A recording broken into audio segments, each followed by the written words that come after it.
Ground level के आदमी है ना सर, वहीं से शुरुआत करते हैं।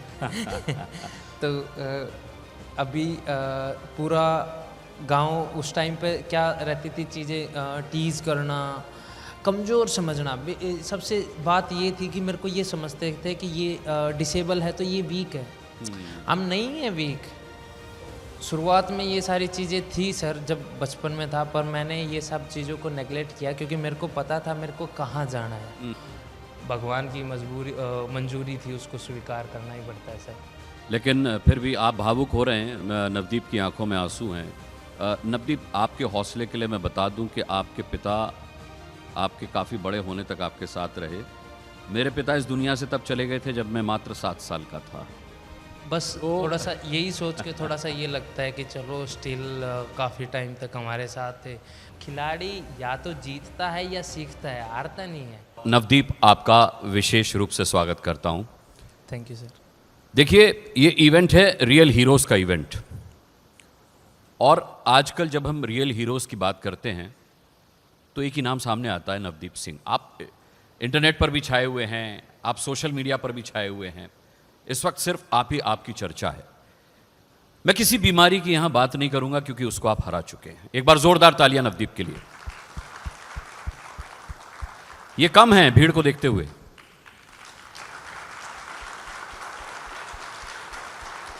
बहुत बहुत शुक्रिया आप सभी का। नवदीप, जब आप पैदा हुए होंगे उस वक्त आप एक सामान्य बच्चे की तरह दिखते होंगे। जब आपके माता पिता को यह पता चला कि आप चैलेंज्ड हैं, जाहिर सी बात है उस वक्त आप बहुत छोटे रहे होंगे, लेकिन जब आपने समझ आपके अंदर आई, उस वक्त का सफर कैसे शुरू हुआ? मैं जानता हूं कि स्कूल में आपको बुली किया गया होगा, बच्चे आपका मजाक उड़ाते होंगे, आपको भला बुरा कहते होंगे, अपने ग्रुप में नहीं रखते होंगे, लंच टाइम में आपको अपने ग्रुप से बाहर रखते होंगे। नहीं, भला बुरा कह लेते तो चल जाता सर, पर वो थोड़ा उससे ज़्यादा हो जाता था सर। क्या था कि बाय बर्थ ही पता लग गया था कि हाँ, ये जो डिजीज़ है, जो अकमोंडोप्लोजिया करके नाम है, तो बाय बर्थ ही पता चल जाता है कि नई बच्चे की ग्रोथ नहीं होगी और वो डॉर्फिज्म या इस कैटेगरी से बिलोंग करेगा फ्यूचर में। और क्या होता है कि सर शुरुआत में तो थोड़ा नॉर्मली रहती हैं चीज़ें, पर जैसे ही 6, 7, 8 साल होने लगते हैं तो वो ग्रोथ रुक जाती है एक तरीके से। मतलब जिस एज में नॉर्मल बच्चा ग्रो करता है वो नहीं कर पाता उतना। तो उस टाइम पे क्या था कि थोड़ा शिक्षित नहीं थे लोग, और मैं तो बहुत बार अभी भी देखता हूँ, अभी भी नहीं है। इतना सब होने के बाद भी खैर स्टिल मेडल है तो सबको जान पहचान पड़ी है कि हाँ भाई मेडल आया है, स्पोर्ट्स है, खिलाड़ी है। बट मेरे को बहुत बार अच्छा ये लगता है कि मेरी वजह से जो और मेरे साथी खिलाड़ी हैं जो आज भी खेल कर रहे हैं और भविष्य में और अच्छा करने का प्रयास कर रहे हैं, उनको वो चीज़ें सफ़र होना थोड़ा कम हो गया है। बट स्टिल एजुकेशन की नीड अभी भी बहुत ज़्यादा बाकी है। और रही बात रूरल गांव और विलेजेस की, तो उसमें तो चलो अभी मेरा गांव मेरे ऊपर प्राउड करता है। मैं इसके लिए भी काफ़ी मतलब खुश हूँ कि मेरे गांव की पहचान मेरे नाम से हो रही है। ऐसा बहुत कम मौका मिलता है, बट शुरुआत में चीज़ें काफ़ी अलग थी। मतलब तो देश की पहचान में भी आपका नाम शामिल है, सिर्फ गांव की पहचान में नहीं। हम ग्राउंड लेवल के आदमी है ना सर, वहीं से शुरुआत करते हैं। तो अभी पूरा गांव उस टाइम पे क्या रहती थी चीज़ें, टीज़ करना, कमज़ोर समझना। सबसे बात ये थी कि मेरे को ये समझते थे कि ये डिसेबल है तो ये वीक है। हम नहीं है वीक। कौन बोलता है हम वीक है? वीक यहाँ से होते हैं सर। बहुत बढ़िया, बहुत हम बढ़िया। यहाँ से स्ट्रोंग थे। हमारा सिर्फ डिजीज़ बाय फिजिकल है। हम यहाँ से मजबूत है, यहाँ से स्ट्रोंग है। कोई आओ फिर हमारे साथ आओ टक्कर में, कोई 2-4 दिन हमारे साथ ट्रेनिंग तो करके देखो, पता लगेगा कौन वीक है कौन स्ट्रोंग है। तो ये सब चीज़ें जब धीरे धीरे पता लगेगी ना, क्योंकि स्पोर्ट्स सर लिमिटेड बंदा अभी मतलब हमारे देश की इतनी पॉपुलेशन है फिर भी स्पोर्ट्स कुछ लिमिटेड लोग ही कर रहे हैं। यूएसए की टीम है, बाकी टीम है, बहुत बड़ा बड़ा कंटिजेंट जाता जी, है। जी। इवन हंगरी की टीम है, छोटा सा देश है, बट फिर भी उनके इतने आज तक इंडिविजुअल गोल्ड मेडल हैं। इवन पेरिस में भी उनके मेडल हैं। और अभी तो हमारे नेबर कंट्रीज भी अच्छा कर रहे हैं। जेवलिन बहुत अच्छा है, देखो हम खिलाड़ी, हम खेल की तारीफ करेंगे। तो इतनी पॉपुलेशन है, स्पोर्ट्स इंट्रोड्यूस बहुत कम को हुआ है अभी तक। उनको पता लगे मेहनत क्या होती है, फेलियर क्या होता है, सारी चीज़ें जब पता लगेगी तो पता लगेगा कौन मजबूत है, कौन स्ट्रॉन्ग है। तो शुरुआत में ये सारी चीज़ें थी सर, जब बचपन में था, पर मैंने ये सब चीज़ों को नेगलेक्ट किया क्योंकि मेरे को पता था मेरे को कहाँ जाना है। मेरे को पता था मैं क्या कर सकता हूँ, मेरे को मेरे अंदर की काबिलियत पता थी, इसलिए मैंने अपने आप को कमज़ोर नहीं समझा और उन चीज़ों को थोड़ा सा साइड में रखा और अपना एम पे ध्यान दिया। आपने कई जगह बताया भी है और मैंने पढ़ा भी है कि आप पहलवानी करना चाहते थे, लेकिन आपके कुछ बैक का प्रॉब्लम रहा जिसकी वजह से वो आप नहीं कर पाए। फिर आपने जैवलिन थ्रो क्यों चुना, भाला क्यों चुना? सर इसकी है ना थोड़ी मतलब रोमांचक स्टोरी है। हाँ, बताइए। मैं पहले रेसलिंग करता था। देखो महाराष्ट्र का भी अच्छा गेम है रेसलिंग, यहाँ भी काफ़ी अच्छे अच्छे पहलवान हैं और हरियाणा का भी है। हम भी बचपन में ही हमें अखाड़े में भेज दिया जाता है कि आप मिट्टी से प्यार हरियाणा वालों को करना आता है, चाहे वो खेल हो या बॉर्डर हो या फिर हमारे किसान हो, उनको बखूबी पता है कि कैसे मिट्टी से जुड़ा जा सकता है। तो मैं रेसलिंग करता था, पापा रेसलर थे, उन्होंने मेरे को कोचिंग दिया, हमने ट्राई किया। इवन स्टेट लेवल पे मैं मेडलिस्ट भी रहा नॉर्मल में। मैं कोई उस टाइम पे पैरा नहीं खेलता था, पर बैक इशू हुआ तो मैं दोबारा कम बैक नहीं कर पाया। फिर घर बैठे बैठे मेरा मतलब ये था कि थोड़ा चंचल था, घर पे मन नहीं लगता था, ऐसे मैं एक जगह नहीं रह सकता इतना। और फिर घर वाले पढ़ाई करने के लिए फोर्स करते थे, तो वो तो ऑफ कोर्स नहीं हो रहा था मेरे से। फिर मैंने स्पोर्ट्स में मैंने एक यूट्यूब पे एक आर्टिकल देखा, ऐसे ही मैं सर्च कर रहा था उस टाइम पर, गाने वगैरह म्यूज़िक वगैरह सुनता था, तो मैंने देखा कि पानीपत के लड़के ने किया कमाल, तोड़ा विश्व रिकॉर्ड। और वो नीरज भाई साहब का वीडियो था, नीरज चोपड़ा भाई साहब का। उन्होंने जूनियर का रिकॉर्ड किया था 2016 में। तो तब थोड़ा सा ये लगा कि अगर पानीपत में भी अगर हम भाला उठा के और फेंक रहे हैं और विश्व रिकॉर्ड कर रहे हैं, तो मैं भी शुरू करता हूँ।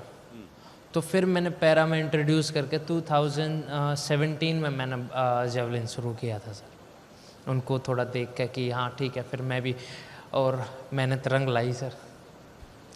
एक गुस्सा भी रहा होगा आपके अंदर, जिन लोगों से आपने आलोचना सुनी। वो तो आपने देखा ही होगा अ, आज आपको पता था मैं घूम फिर के वहीं आ रहा हूँ। वैसे आप हरियाणा के हैं तो मुझे लगता है कि वो एक नेचुरल इंस्टिंक्ट रहा होगा आपका। लेकिन मेरा सवाल दूसरा है, मैं उस पर बात नहीं करूँगा, आपसे बहुत लोग बात कर चुके हैं। जब हम देखते हैं क्रिकेट के मैदान पर बड़े बड़े सेलिब्रिटी क्रिकेटर्स इस तरीके की गालियाँ देते हैं तो कोई चर्चा नहीं होती, लेकिन आपने इस तरीके का कोई जेस्चर दिया, आपने इस तरीके का कुछ मुंह से बोला तो पूरे देश में चर्चा का विषय बन गया। सर एक तो थोड़ा सा लॉजिक ये हो सकता है कि एथलेटिक्स में आज तक किसी ने सुना नहीं था ऐसा कुछ करते हुए। और दूसरा ये था, मेरे को पता नहीं था कि अभी भी कैमरा मेरे ऊपर है, अगर पता होता तो मैं भी नहीं देता।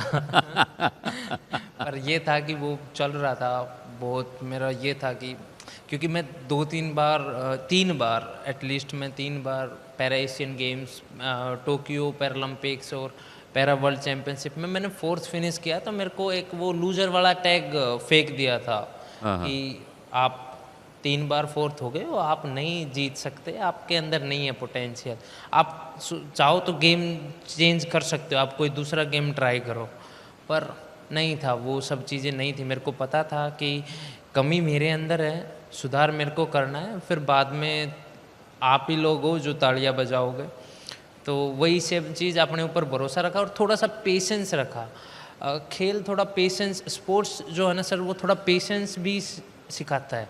जैसे जीवन में भी हमें पेशेंस रखना चाहिए काफ़ी चीज़ों के लिए। जब हम टारगेट लेके चलते हैं कि हम अपने आप को 2 साल बाद यहाँ देखेंगे, नहीं पहुँचे, तो पेशेंस थोड़ा सा काम आता है कि पेशेंस करते हैं, कोई नहीं, कल परसों अगले दिन ऐसे थोड़ा सा वो चीज़ें मेरे को सिखाई खेलने, तो एक वो थोड़ा सा लूज़र वाला टैग मैंने मेरे ऊपर से हटाया सर कि नहीं, मैं आपके सर्टिफिकेट से लूज़र नहीं बनूंगा। जब आपने जेवलिन को चुना, जी। जाहिर सी बात है तब भी लोगों ने कहा होगा कि ये गलत खेल चुन रहे हो, क्योंकि जेवलिन तो आपसे बहुत बड़ा है। कैसे मैनेज होता है वो? मतलब आपकी हाइट इतनी सी, जेवलिन आपसे 3 गुना ज़्यादा बड़ा, पूरा बॉडी का पार लगता है जब आप जेवलिन थ्रो करते हैं। देखो, आप तो सोच रहे हो सर पूरा बॉडी का भार लगता है, मेरे को एक्चुअल प्रॉब्लम ये होती थी, मैं छोटा था वो जेवलिन नीचे टच हो जाता था, वो हकीकत में ज़्यादा बड़ा था मेरे लिए। फिर मैंने टेक्निक चेंज किया, एनालाइज किया कि गलती कहाँ हो रही है, और फिर जैसे मतलब वो बाद में जब जैसे इम्पल्स उठाते हैं ना, तो बॉडी ऐसे पूरा पीछे खींची रहती है सर हमारा ना, तो उसमें मेरा हाथ नीचे टच हो जाता था। कोच ने मेरे को बहुत डांटा भी, पर वही बात है सर, हार्ड वर्क ही आपको सिखाता है कि कैसे आपके अंदर सुधार होना चाहिए, कैसे आपको अच्छा बेहतर, वही परिश्रम बार बार करने से ही आपको बेहतर बनाया जाता है। तो सर वही था कि ट्रेनिंग किया बार बार और सीखा कि कैसे इस चीज़ से बचा जाए, तो अब जेवलिन पीछे नहीं आगे टच होता है। एक जाहिर सी बात है, यहाँ जिक्र करना बहुत ज़रूरी है। आप में से जो लोग नवदीप को फॉलो करते होंगे, जिन्होंने नवदीप के इंटरव्यूज़ सुने होंगे, वो इस बात को जानते होंगे, लेकिन शायद बहुत से लोग इस बात को नहीं जानते होंगे कि किसी को किस हद तक आप ने सुना होगा कि बुली किया गया हो। नवदीप, आपने एक इंटरव्यू में बताया था कि आपको इस हद तक बुली किया गया कि लोग आपसे कहते थे तू जी कर क्या करेगा, तू तो कुछ नहीं कर सकता, तू आत्महत्या कर ले इससे अच्छा। मतलब ये तो हाइट्स है किसी को टॉर्चर करने की, किसी को बुली करने की। आप उस मेंटल स्टेट से बाहर कैसे आए? कैसे उस मानसिकता से आपने जीत हासिल की जो लगातार आपको लोग कहते थे तू आत्महत्या कर ले? सर वही था ना कि जब मेरे को प्रूव ही करना है, जब मेरे को प्रूव करना है कि हाँ यू आर रॉन्ग, मैं आपकी मतलब मानसिकता से सहमत नहीं हूँ, आप मतलब मेरी ज़िंदगी है, आप बोलोगे मैं क्या कर लूँगा, आप कैसे। बट इसमें थैंक गॉड अच्छी बात ये थी कि मेरा फैमिली मेरे को सपोर्ट कर रहा था, मेरे परिवार ने मेरे को बहुत अच्छा सपोर्ट किया। इवन 4th आने के बाद भी मैंने जब टोक्यो में 4th फिनिश किया था तो मैंने घर पे कॉल किया था, मैं थोड़ा सा इमोशनल था, नहीं हो रहा था सहन की। मेरा फर्स्ट टाइम ऐसा हुआ था कि ऐसा कुछ हुआ हो, तो पापा ने एक ही चीज़ बोली थी, अरे कोई बात नहीं बेटा, तूने बहुत अच्छा किया है, तू अब, उस टाइम पे मैं 21 साल का था, तो तू अभी तो बच्चा है और आगे तू बहुत अच्छा करेगा, अभी तो काफ़ी चीज़ें, अभी ये तो पहला फर्स्ट स्टेप है, अभी इतना क्यों। पर उस चीज़ से ये था कि फिर मेरे को जब फैमिली सपोर्ट कर रही ना, तो फिर मेरे को उनका सुनने का फिर फ़र्क नहीं है, क्योंकि वो तो मेरे घर वाले भी नहीं है। उनका अगर मेरे घर वाले मेरे को ऐसा बोलते तो फिर तो मेरे को हर्ट भी होता, फिर मैं उनका क्यों सुनूँ, वो तो मेरे अपने हैं ही नहीं। तो फिर वो चीज़ें सर मैंने इग्नोर की। फिर वो एक चीज़ ये दिखाती है कि मेंटल प्रेजेंस आपकी, आप कितने बुलंद हो अपने इरादों को लेके, कितने आप पेशेंस और कितना आपको प्यार है आपकी जर्नी से, आपके एम से, आपका टारगेट से। और सर यही है कि जब फोकस मैंने वहाँ से नहीं हटने दिया तो आपको फिर अचीव करने से कोई रोक भी नहीं सकता। फैमिली में सबसे ज़्यादा सपोर्ट किसका रहा?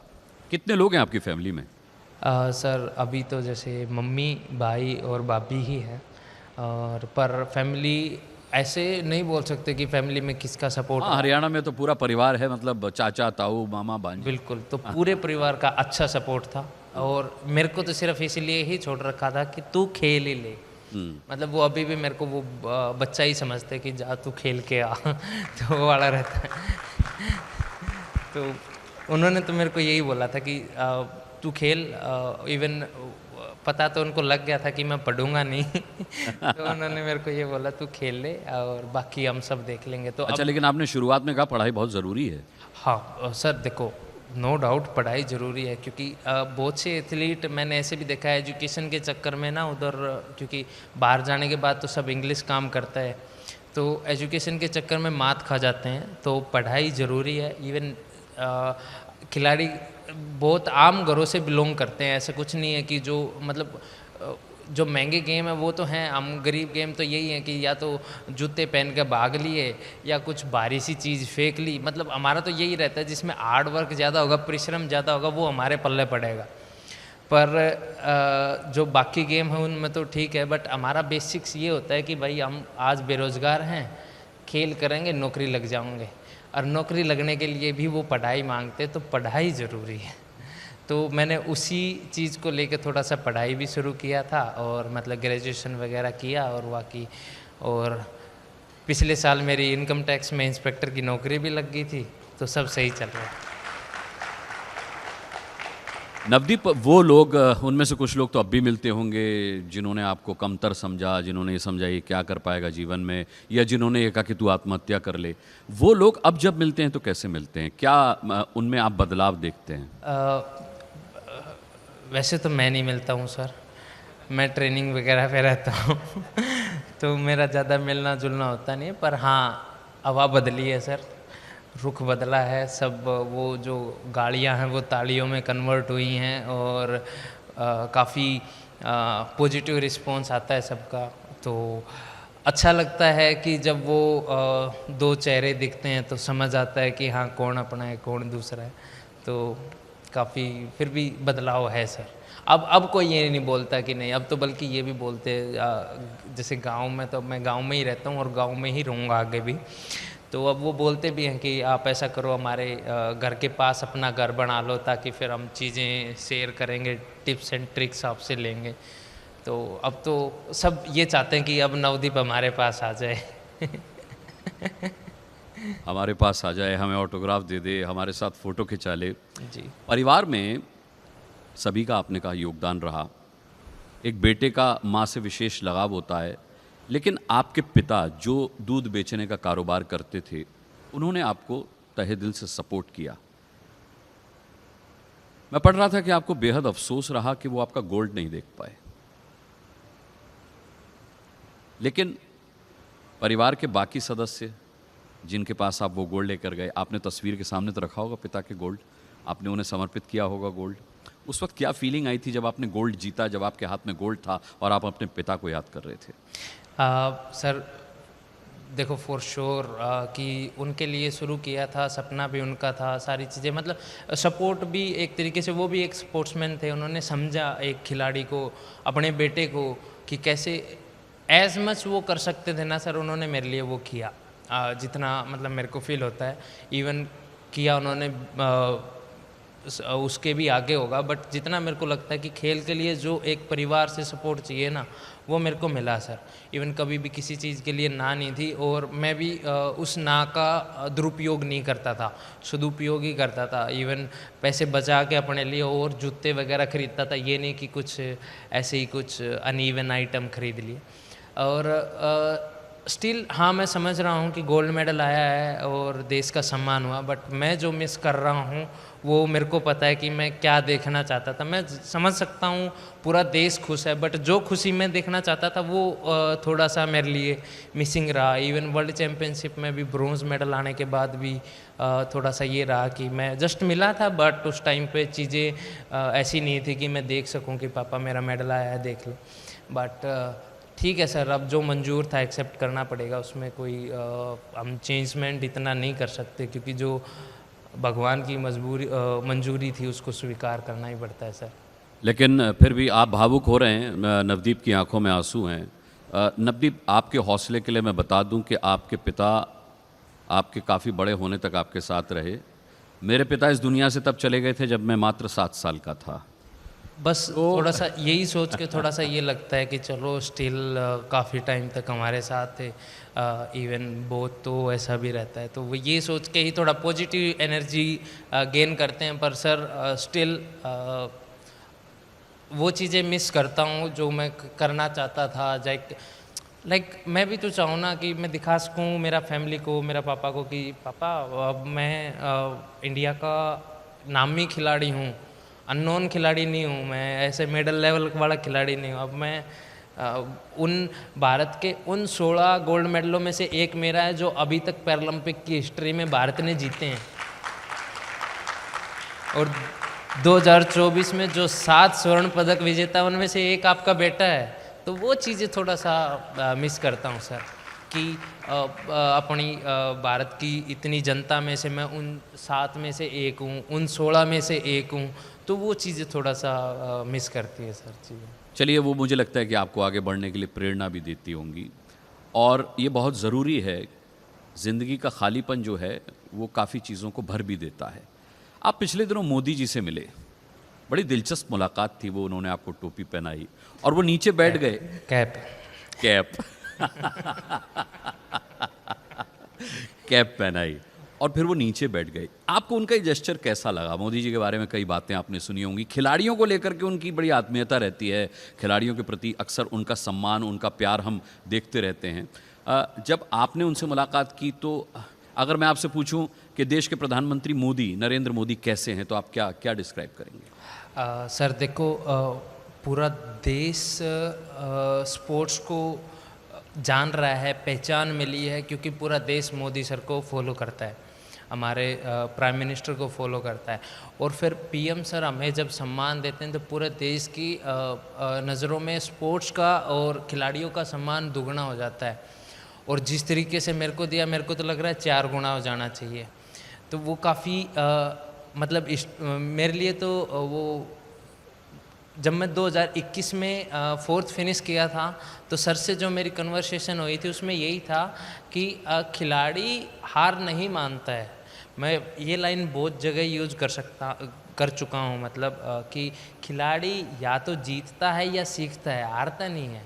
तो उसमें क्या होता है ना सर कि हाँ, बजाने तालियां बजाने वाली ही बात है।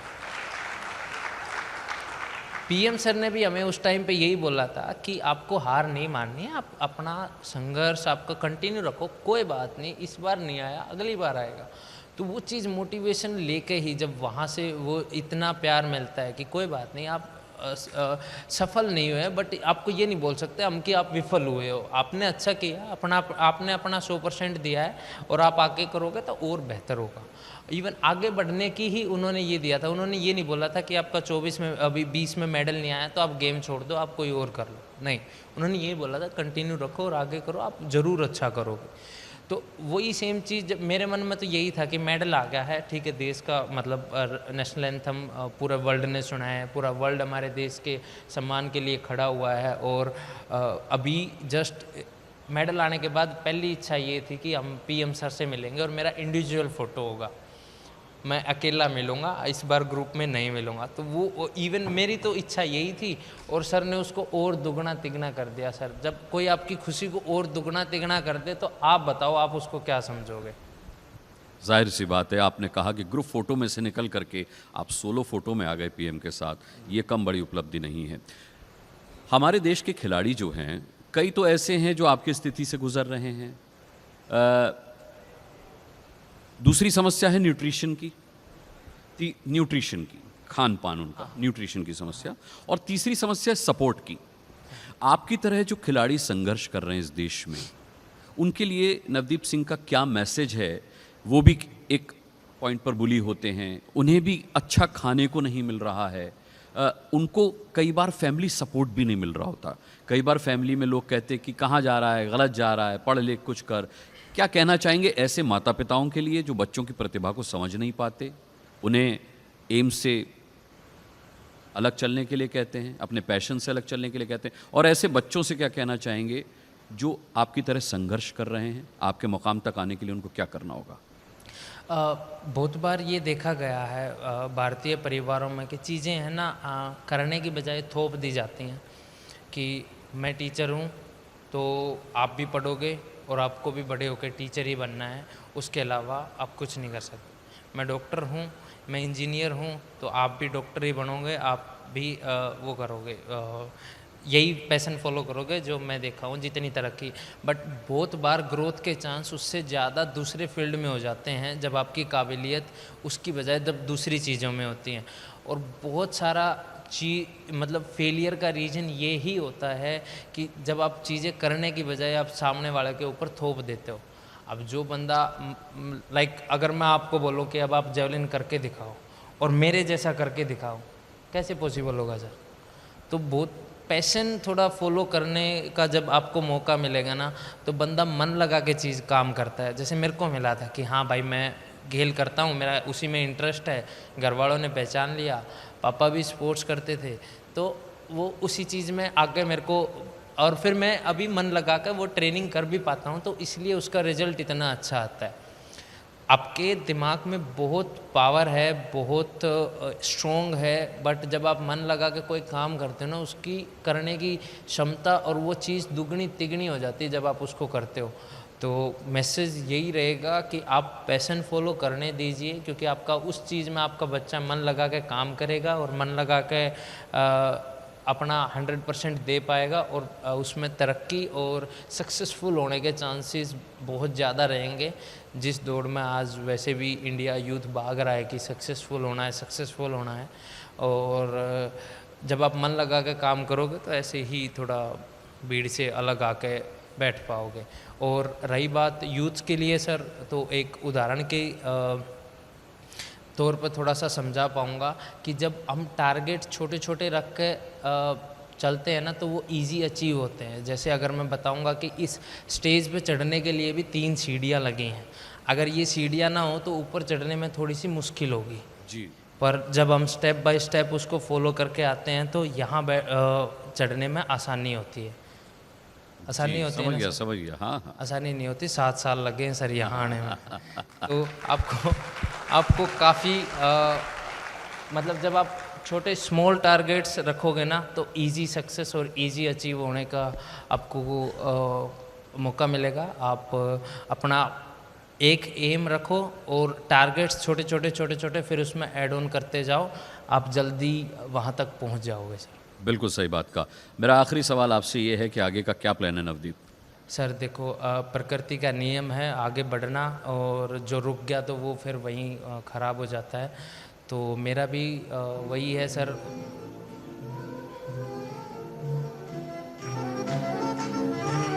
आपकी तारीफ भैया, ये सेशन में था क्या? आदाब साहब, आदाब। आप सब लोग का बहुत बहुत खैर मकदम है। जोरदार तालियां बजाइए मेरे लिए। मर आप हैं कौन? आप हैं कौन भाई साहब? असल में हमारे पास रहते हैं हर सवाल के जवाब, नाचीज को कहते हैं उजड़े नवाब। लेकिन आप इस सेशन में क्या कर रहे हैं? अरे हमने कहा कि नवदीप साहब से मुलाकात कर लें, यहाँ पर मुशायरा चल रहा है। मुशायरा चल रहा है? मुशायरा कहाँ चल रहा है? मुशायरा नहीं चल रहा है। मुशायरा चल रहा था क्या? अरे यहाँ पर बड़े बड़े शायर बैठे हैं, अनुराग मुस्कान साहब हैं, अन्नू कपूर साहब हैं, यहाँ पे नवदीप साहब बैठे हैं। बहुत इनकी शायरी जो है फेमस हुई है। आपको 4 शेर तो आते ही होंगे। नहीं आते आपको? वो शायरी दे के बताऊँ आपको? अरे भाई ये तो समझ गए, बहुत तेज हैं, माशाअल्लाह माशाअल्लाह। तो खैर मेरे पास भी 2 लाइनें हैं, अगर मैं सुना दूँ आपको। इजाज़त? आप सबकी इजाज़त? बहुत बहुत शुक्रिया। तो अर्ज़ किया है कि थोड़ी फुर्सत मेरी जान बाहों को दीजिए, आज की रात मज़ा हुस्न का आँखों से लीजिए। आपको बताइए अन्नू कपूर जी बैठे हैं, ये गाना ये भी बहुत अच्छा गाते हैं। अरे भाई अभी 2 दिन पहले हम साथ थे, अन्नू जी ने सुनाया है गाना हमको। बिल्कुल बिल्कुल। रात में तो वो मज़ा है नहीं ना। अरे नवदीप साहब क्या कहने आपके। लेकिन मैं सोच रहा था कि अभी जो आपकी ट्रेनिंग है उसमें थोड़ा सा और इजाफा किया जाए, और आपकी जो ट्रेनिंग है और उसको मजबूत किया जाए, जिससे भारत को और गोल्ड मिले। तो पहले मैं बाएं तरफ आ जाता हूं, क्योंकि मैं भी बाएं से फेंकूंगा, ये भी बाएं से फेंकते हैं।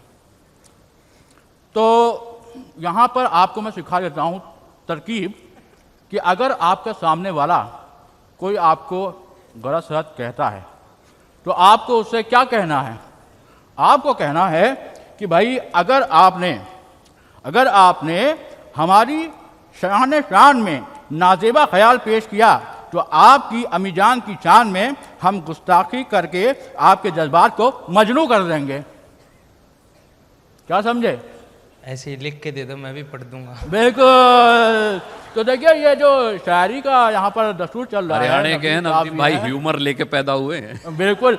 और अच्छा, अगर मान लीजिए सामने वाले ने आपके रुखसार शरीफ पर अपनी हथेली शरीफ से कहीं जोर से वार कर दिया और आपको दिन में तारे नजर आने लगे, तो आपको क्या करना है?